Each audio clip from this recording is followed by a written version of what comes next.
you come from, Last King of Scotland, becoming Jane.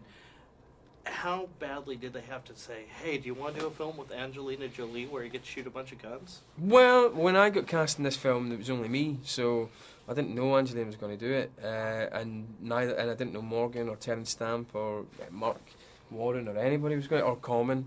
It was literally just me, so I had no idea what pretensions this film had, and I had no idea it was going to get the kind of cast that it ended up getting. It was incredible. But when I was informed that Morgan and Angelina were going to do it, I was immediately intimidated and quite nervous. But all your fears get allayed within the first 10 minutes of meeting people like that, because they're chilled out and nice, Yeah, and obviously you came out after Atonement. You've had a really good year. You continue to do, obviously this is a big summer movie. Yeah.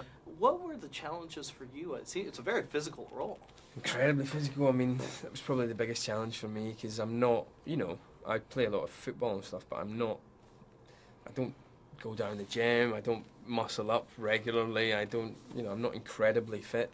And apart from all the stunts and stuff, just the consistency of all the stunt work over 4.5 months, I had to be really fit just to get through it without falling down every day.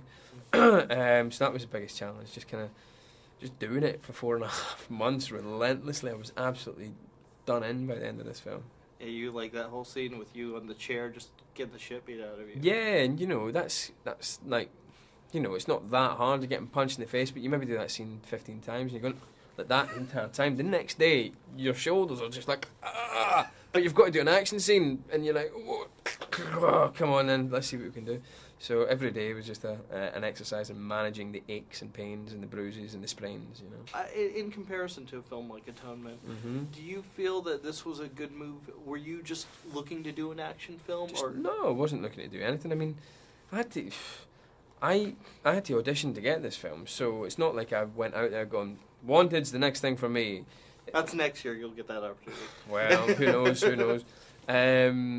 So it was just really what comes your way, and of the things that came my way, this presented the biggest challenge and the biggest departure from anything I'd ever done. And I'm always looking to do something different. I know a lot of people think I do a lot of period movies, which is true, but I always feel like the characters are very different and the tone of the film is incredibly different.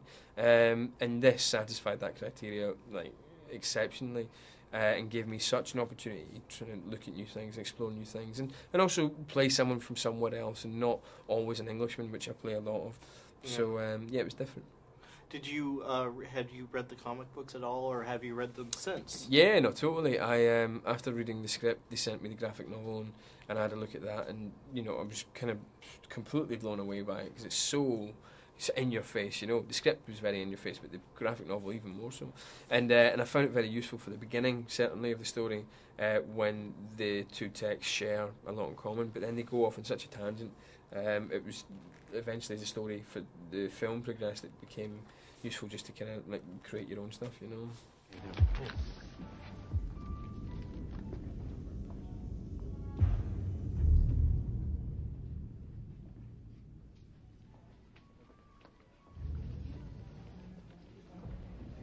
I'm sorry? You apologize too much. I'm sorry about that. I knew your father.